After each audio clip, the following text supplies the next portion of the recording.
Hey, happy Thursday. Um, Thanks for hanging with me on this read aloud. I know this book has taken a while to develop, but that was something I was hoping to teach you about literature. There's sometimes books that are worthy take a little time to develop.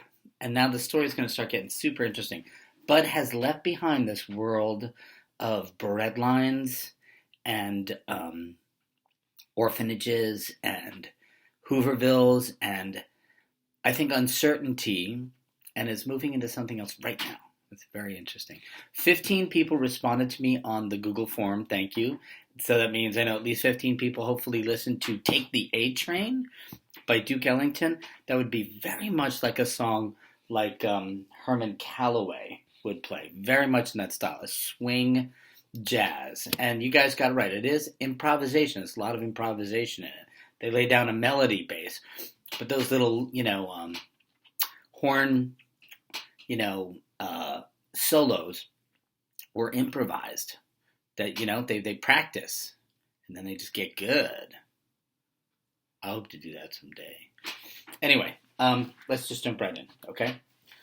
Do you remember he started to drive off with that guy's car, but at least he gave him some food. There we go. Just to the sunlight out. See my head up there. Remember he had said, I'll take that horrible image of you putting the car into gear while you drive away while I stood on the side of the road in Owasso, Michigan at 2:30 in the morning with me to my grave. Anyway, just in case, he's back in the car. This is Bud talking. Just in case.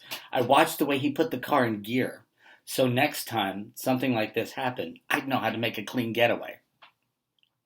Me and the man headed back towards Flint, driving over the same road that took me so long to walk. Going like this, I wasn't ever going to get away from this doggone city. We hadn't been driving for a minute before he started asking a whole slew of questions. Questions I had to be very careful about giving the right answers to. He said, don't you feel bad about wearing your mother like this, Bud not Buddy? My mother's dead, sir. Most times if you tell an adult that, they'll leave you alone. But not this man. What? I'm sorry to hear that, Bud. So you stay with your daddy? Yes, sir, in Grand Rapids. Right, in Grand Rapids, yes, sir. What's his name? Does he work for the railroad? No, sir. The seed started sticking its head out further and further. His name is Herman E. Calloway, and he plays the biggest doggone fiddle you'll ever see. What? The man shouted. Really, sir, I swear, 'fore God, it's the biggest fiddle in the world. I know your father. Everybody in Grand Rapids knows your father. Well, I didn't say anything. Well, I'll be. At first glimpse, I wouldn't say you look much like Herman, but now that I look at you, I suppose you do.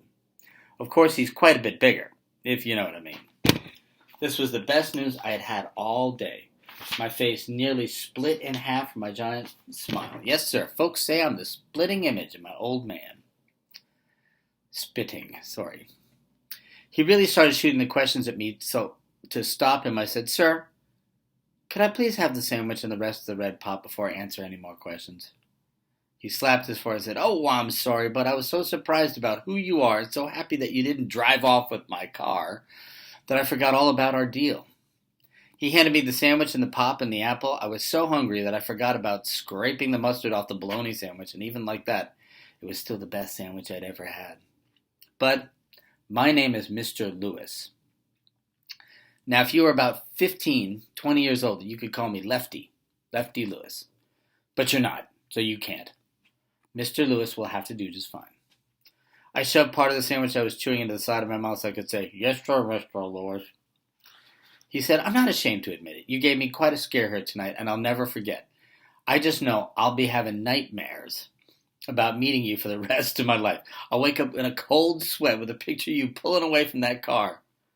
I can see it all now. I'll be sound asleep in the middle of a Dorothy Dandridge dream.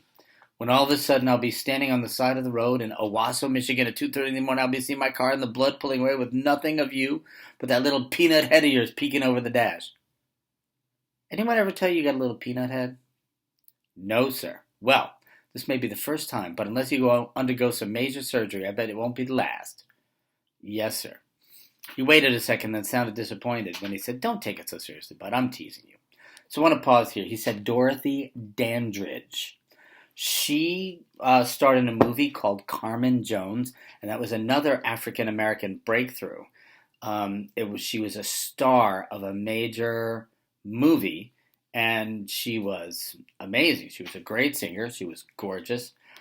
She died young, unfortunately, but that's somebody you could Google sometime. Dorothy Dandridge, super interesting person. Dorothy Dandridge. And the other thing they're going to start mentioning working for the railroad and the Pullman cars.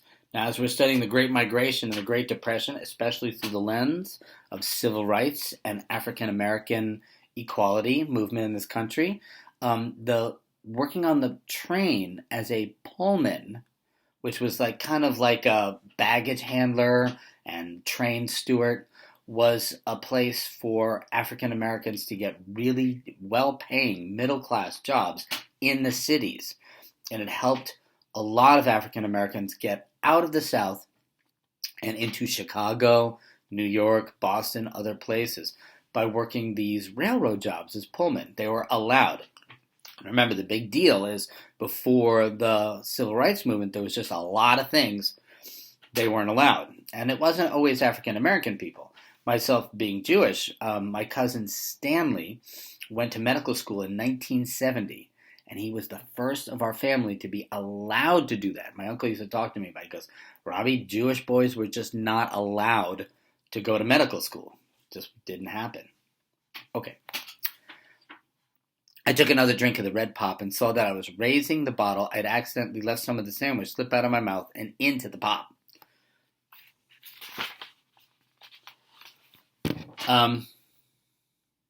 Lefty Lewis said, "How about sharing that pop, bud?" Uh-oh.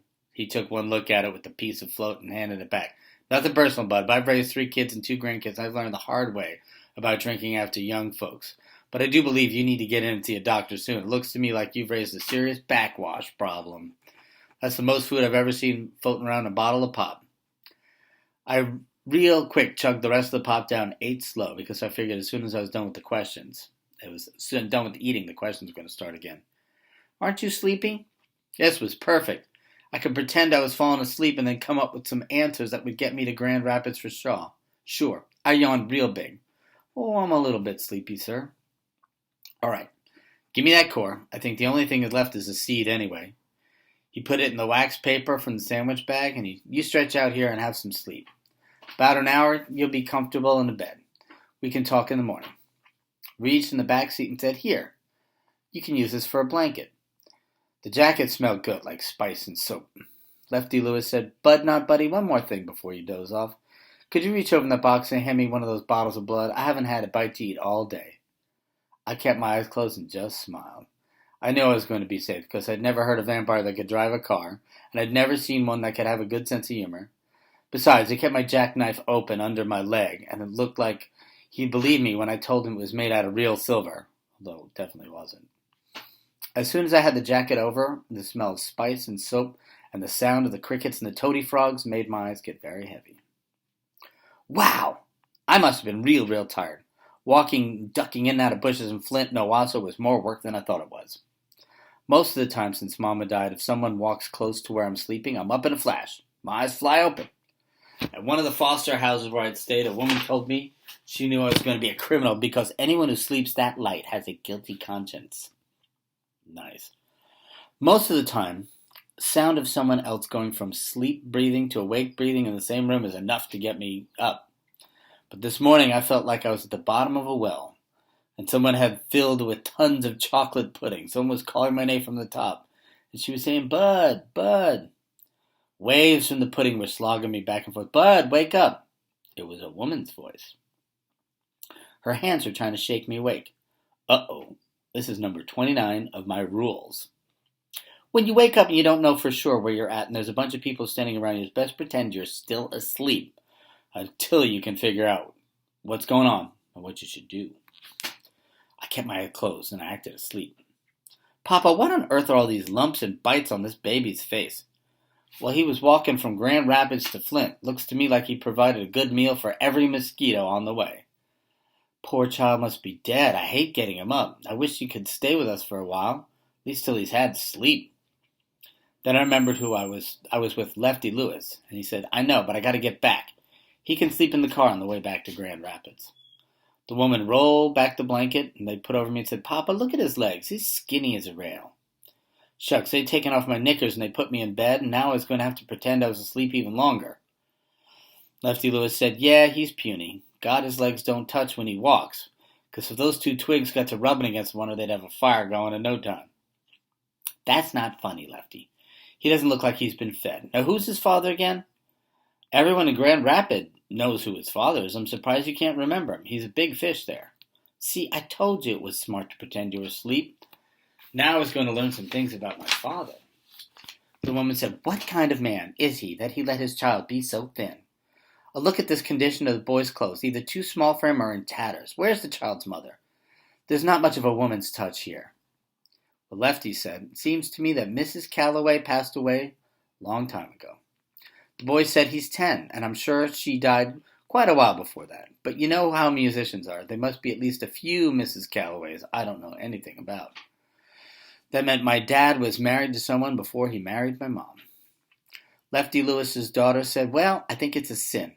I'm half a mind to keep this boy for a while to put fear in Daddy's heart, but he probably wouldn't even miss him." Lefty said, "Now you stop being so judgmental. Herman's got a reputation for being no nonsense, not mean. Does this child have any brothers or sisters? I believe he's got a sister, but she'd have to be his half-sister. She must be full grown by now." Clue. The woman pulled the blanket back over my legs and shook me again. I'm glad I could stop pretending I was asleep. I was sick and tired of hearing about how skinny I am and what a mixed-up family I come from. "Bud, wake up, sweetie. I have a nice breakfast waiting for you." All right, and we'll leave it right there as Bud's life begins to unfold with a different change. All right, I'm going to be going down the math today and seeing who's been logging in. All right, so do your math. You can do ST, you can do Ascend math. Some people are doing paper math with their parents or older siblings. Do one of them. I'll be seeing what I got. Okay.